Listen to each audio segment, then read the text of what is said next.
आज मैं ये वीडियो सिर्फ और सिर्फ जनरल कैटेगरी के लोगों के लिए बना रही हूँ। इससे पहले कि मैं कुछ कहूँ, आप ये वीडियो देख लीजिए।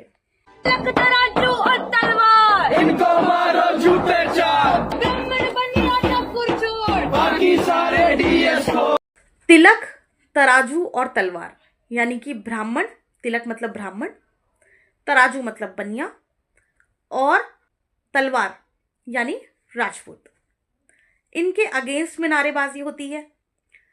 सिर्फ यही नहीं, नारेबाजी बहुत सारी है। मैं वीडियो को लंबा नहीं करना चाहती।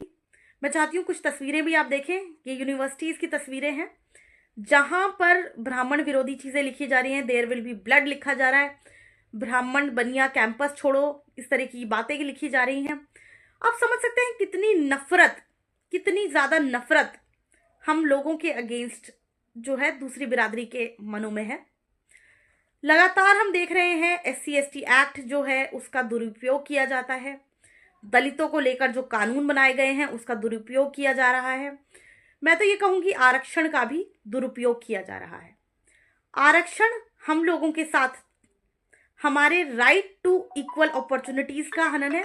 इनफैक्ट हमारा जो फंडामेंटल राइट है, राइट टू इक्वालिटी का भी हनन हो रहा है आज आरक्षण के नाम पर। और ये लंबे समय से होता आ रहा है। लगभग 80 साल आरक्षण को हो चुके हैं। क्या अभी तक इक्वालिटी नहीं मिली? अगर इक्वालिटी अभी तक नहीं मिली तो कब मिलेगी? कब मिलेगी? मैं पूछती हूँ, कब मिलेगी? अगर अभी तक इक्वालिटी नहीं मिली तो कभी नहीं मिलेगी, क्योंकि ये general caste versus schedule caste कभी है ही नहीं। आप शेड्यूल कास्ट पे भी जाएंगे, 10 बिरादरियां उनमें भी हैं, वो भी एक दूसरे के साथ बायसनेस करते हैं। वो भी आपस में लड़ते हैं कि कौन ऊंचा है कौन नीचा है।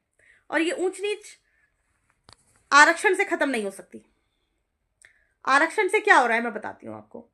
मैं लंबे समय तक राजनीति से जुड़ी रही। मैं राजपुर विधानसभा से आती हूँ। वहां से इलेक्शन नहीं लड़ सकती। मेरा अधिकार सिर्फ वोट डालने तक का है। क्यों मैं वहां से इलेक्शन नहीं लड़ सकती? क्योंकि वो रिजर्व सीट है। लंबे समय से वो सीट रिजर्व ही चलती आ रही है। तो इक्वल अपॉर्चुनिटी तो नहीं मिल रही मुझे राजनीति में, नहीं मिल रही ना। जहां से मैं हूं, जहां मेरे लोग हैं, वहीं से मैं इलेक्शन नहीं लड़ सकती। कहीं और जाके लड़ूं इलेक्शन। क्यों? क्योंकि वो सीट रिजर्व है। Very good. जिस कॉलेज से मैं पढ़ी हूं, DAV PG कॉलेज देहरादून, एक SC/ST छात्र के मुकाबले 10 गुनी फीस मैंने भरी है। उन्हें स्कॉलरशिप्स मिली है, मुझे कोई स्कॉलरशिप नहीं मिली। मेरे से कम नंबर लाकर उनका नाम मेरिट में आया, PG में उन्हें एडमिशन मिला, और मुझे ग्रेजुएशन करने के बाद प्राइवेट में एडमिशन लेना पड़ा, क्योंकि मेरे नंबर SC/ST के छात्रों से तो ज़्यादा थे, लेकिन फिर भी उन्हें एडमिशन मिला, मुझे एडमिशन नहीं मिला, जबकि फीस भी मैं ज़्यादा दे रही हूँ। तो कहाँ है राइट टू, हमारा फंडामेंटल राइट टू इक्वालिटी का हनन हो रहा है। और अब समय आ गया है कि हम जनरल कैटेगरी के लोग सारे इकट्ठे हों और अपनी एक पॉलिटिकल पार्टी बना लें और अपने बलबूते जो है हम चुने जाएं। और मुझे लगता है OBC भी बहुत परेशान है। कम से कम OBC को भी वो रिजर्वेशन तो नहीं मिल पा रहा है, और वो इक्वल अपॉर्चुनिटीज तो OBC को भी नहीं मिल रही हैं। तो OBC और जनरल को एक हो जाना चाहिए। और साथ में आप ये सोचिए, अगर एक SC/ST वाला बच्चा -40 नंबर लेके भी डॉक्टर बन सकता है, स्पेशलिस्ट डॉक्टर, तो हम क्यों ऐसे डॉक्टर से इलाज कराएं?